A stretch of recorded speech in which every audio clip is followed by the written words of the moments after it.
여러분, 코픽스가 상승을 했습니다. 아니, 지금 미국의 금리도 동결시켰고요. 예, 또 우리 시장도 지금 1월 이후에 계속 동결시켰잖아요.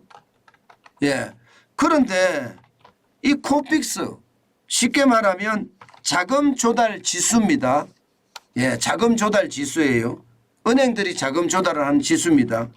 코픽스는요, 예, 이게 올라갔습니다. 야, 이것을 보면서 도대체 이게 뭘까 이렇게 생각하는 사람들이 많을 수밖에 없을 것 같아요. 실제 전월 대비해 보면 코픽스가 0.12%포인트가 상승을 했거든요. 이것을 보는 시설은요, 결코 달갑지가 않습니다. 왜냐하면 코픽스가 은행이 자금을 조달하는 지수라고 하면 자금 조달 지수가 올라간다는 것은 결국 대출금리가 올라간다는 뜻이거든요. 사실 코픽스는요, 국내 8개 은행에 예적금 자금 조달을 하는 예적금을 하면서 자금을 조달하는 그 비용을 지수로 나타낸 거거든요. 그런데 여러분 보세요. 지난 11월에 4.34%를 기록한 이후로 계속 떨어졌거든요. 올 2월에는요 3.53%까지 떨어졌습니다. 그러던 것이 또 떨어지고 떨어지다가 지금 5월에는요 급기야 3.56%까지 지금 올라가고 있는 겁니다. 올라가고.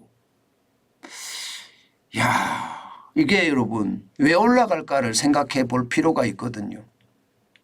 8개 은행이 이게 자금 조달 지수라는 게 여러분 생각을 해보세요. 자금 조달 지수라는 게 8개 은행이 대출을 받아들이는 거고 대출을 받아들이는 거. 예, 대출을 받아들이는 게 자금 조달 비용 지수에 포함이 됩니다. 예, 이게 쉽게 말해 예금을 많이 받아들이는. 그런데 예금 금리가 낮잖아요. 여기에 채권으로 발행을 해서 또 조달하는 거예요. 사실 채권 금리도 기준금리가 떨어지면서 낮아지고 있잖아요. 그런데 왜 올라갈까요? 많은 사람들은요, 결국 말입니다. 시장에 연체율이 세진다는 이야기가 되는 거예요. 연체율이 세지니까 자금 조달 비용 지수도 커지고요. 이 자금 조달 비용 지수가 커지니까 결국은 금리가 올라가는 것 아닌가 이런 얘기가 나오는 겁니다. 예. 결국 말입니다. 채권 금리가 올라간다는 뜻이잖아요. 결국은 그죠? 결국은 저는 그렇게 봅니다. 채권 금리가 올라간다는 것은 한국은행이 금리를 올릴 수도 있다는 이야기예요. 지금 3.5%의 기준금리가 결국은 말입니다. 예, 워낙 한미 금리 차가 많이 나기 때문에 올릴 수도 있다는 얘기예요. 지금 1.75% 금리 차가 나고 있잖아요. 이것은 어쩌면 말입니다.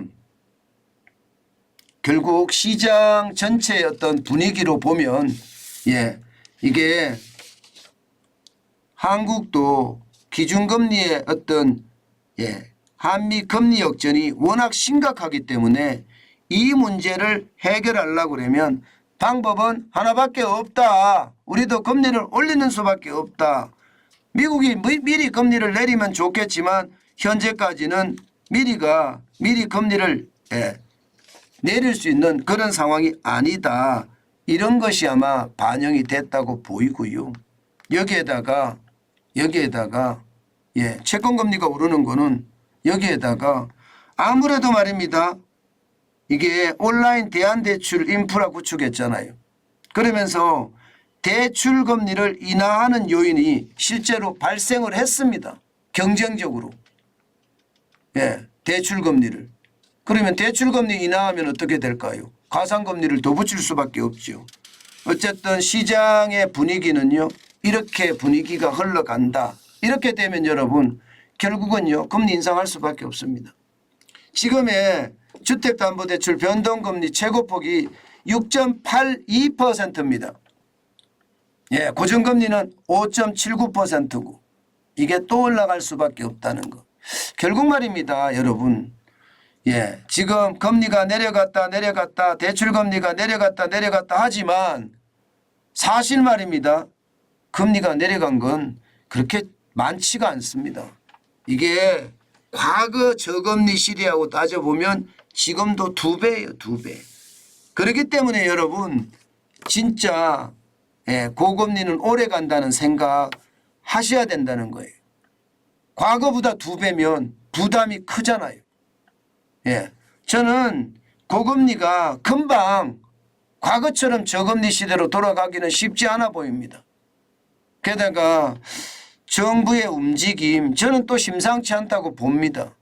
부동산 가격이 지금 진짜 심상치 않거든요.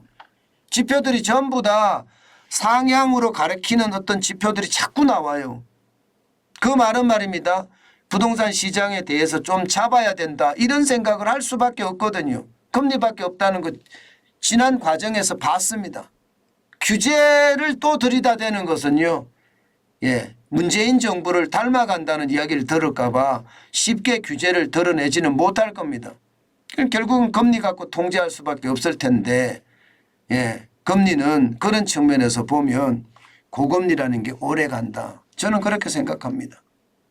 그래서 여러분 제가 늘 말씀드렸던 고물가, 고금리, 고환율까지 당분간은 계속된다. 3고가 앞으로 우리 시장을 좌우할 거다. 그 말씀 다시 한번 드립니다. 저는 대출 폭탄, 대출에 대한 금리 폭탄 오래 갈 거라고 생각해요. 그렇기 때문에 조심 또 조심하는 거 잊지 마셨으면 좋겠습니다.